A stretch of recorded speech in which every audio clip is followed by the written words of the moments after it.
ಬಂದಿಲ್ಲ, ಒಬ್ಬ ಬ್ರದರ್ ಆಗಿ ಬಂದಿದ್ದಾರೆ.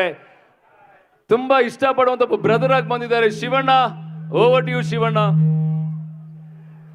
ಎಲ್ರಿಗೂ ನಮಸ್ಕಾರ. ರೆಡಿ. ಭಾಳ ಖುಷಿಯಾಗುತ್ತೆ. ಚಿಂತಾಮಣಿಗೆ ನಾನು ಇದು 2ನೇ ಸಲ ಬರ್ತಾ ಇರೋದು. ಫಸ್ಟ್ ಟೈಮ್ ಬರ್ತಿರೋದು ಸತ್ಯ ಇನ್ ಲವ್ ಶೂಟಿಂಗ್ ಮಾಡಿದ್ದೆ ಇಲ್ಲಿ. ಅದಾದಮೇಲೆ ಇವತ್ತು ಬ್ರದರ್ ಫಿಲಮ್ ಟ್ರೈಲರ್ ಲಾಂಚ್ ಬಂದಿದ್ದೀನಿ, ಅಖಂಡ 2. ನಾವು ಒಂದೇ ಫ್ಯಾಮಿಲಿ, ಯಾಕೆಂದ್ರೆ ನಮಗೆ ಇವ್ರ ತಂದೆ ನಮಗೆ ದೊಡ್ಡಪ್ಪನೇ. ಯಾಕಂದರೆ ನಾವು ಇವರಿಬ್ಬರು ಬ್ರದರ್ಸ್ ಥರ. ಸೊ ನಮ್ಗೆ ತುಂಬ ಖುಷಿಯಾಗುತ್ತೆ ಅವ್ರು ಬಂದಾಗ. ನಮ್ಗೆ ಅನಿಸುತ್ತೆ ಯಾವಾಗವಾಗ ಎನರ್ಜಿ ಅಂದರೆ ಈ ಕಡೆ ಸೈಡ್ ಶಿವಣ್ಣ, ಆ ಕಡೆ ಸೈಡ್ ಬಾಲಕೃಷ್ಣ ಅಂತ ಹೇಳ್ತಾರೆ. ನಮ್ಗೆ ಅದು ಭಾಳ ಖುಷಿ ಆಗುತ್ತೆ. ಯಾಕಂದರೆ ಎನರ್ಜಿ ಲೆವೆಲ್ ನಾವು ಕೀಪಪ್ ಮಾಡಬೇಕು. ನೀವು ನೋಡಿದ್ರೆ ನಿಜವಾಗ್ಲೂ ಎಲ್ಲ ಕಡೆನೂ ಯಾವುದೇ ವಿಷಯದಲ್ಲಿ ತಗೊಳ್ಳಿ, ಅವರು ಒಂದು ಸ್ಟೆಪ್ ಹೆಡ್ ಇರ್ತಾರೆ.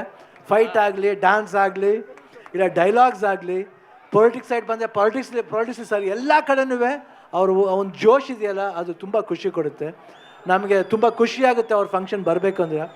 ಇವತ್ತು ಪಾಪ ಮಳೆ ಬಂದು ನಮಗೆ ಈ ಫಂಕ್ಷನ್ ಚೆನ್ನಾಗಿ ಆಗಬೇಕಾಗಿತ್ತು, ಇನ್ನೂ ಚೆನ್ನಾಗಿ ಆಗಬೇಕಾಗಿತ್ತು. ಎಷ್ಟೋ ಜನ ನಿರಾಸೆಯಾಗಿ ಹೋಗಿದ್ದಾರೆ. ಬಟ್ ಅವರೆಲ್ರಿಗೂ ತಿರ್ಗಾ ನಾವಿಲ್ಲಿ ಬರ್ತೀವಿ, 100% ಬರ್ತೀವಿ. ಇನ್ನೂ ಒಂದು ದೊಡ್ಡ ಫಂಕ್ಷನ್ ಮಾಡ್ತೀವಿ. ಇವಾಗ ಎಲ್ಲರೂ ನಾವು ಸ್ಟೇಜಲ್ಲಿ ಬಂದು ನಿಮ್ಮೆಲ್ರಿಗೂ ಏನೇನು ಥರ ಮನೋರಂಜನೆ ಕೊಡ್ತೀವಿ. ಇವತ್ತು ಆ್ಯಕ್ಚುಲಾಗಿ ಇದು ಮಿಸ್ ಮಾಡ್ತಾ ಇದ್ದೀವಿ ನಾವು.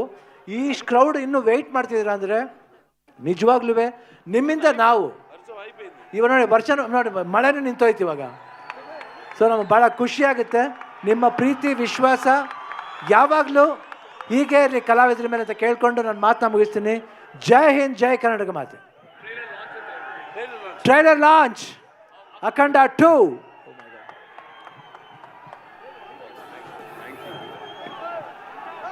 కష్టం వస్తే దేవుడు వస్తాడు అని నమ్మే జనానికి కష్టం వచ్చినా దేవుడు రాడు.